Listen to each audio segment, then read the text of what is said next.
This is Jonathan Gewertz with a message from the Road of Life. I thought about this story this morning while we were davening. I had a friend, and his son at the age of 2 was diagnosed with leukemia. Thank God he went into remission, but shortly after his bar mitzvah, it came back. And he was in the hospital, and someone came over to my friend and he says, "Don't worry." He says, "We say in davening every day, Psalm 20, for those of you who are not familiar with it. Some rely on chariots, some on horses, but we cry out to God. They stumble and falter, but we stand and rise tall." He said, "The whole city is praying for your son. You don't have anything to worry about."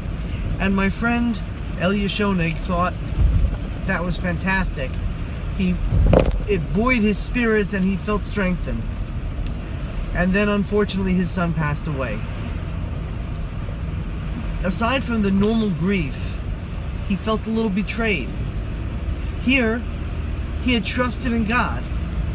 The verse, King David HaMelech writes, we trust in God, we cry out to him, and we're saved. So how could it be that God let him down?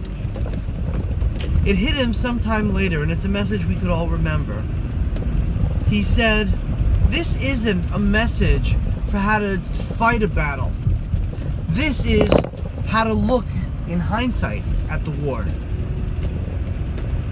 When someone loses a war, and they were counting on their army, their navy, their air force, their weaponry, their technical skill, chariots, horses, they second-guess themselves. What could I have done differently? We're not like that.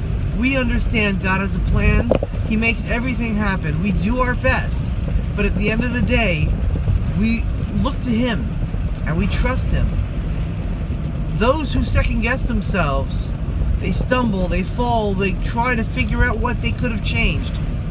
We stand tall and serene. We know it was out of my hands.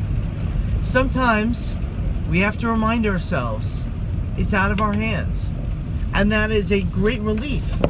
We don't have to be the ones to do everything because God is there and he's doing it.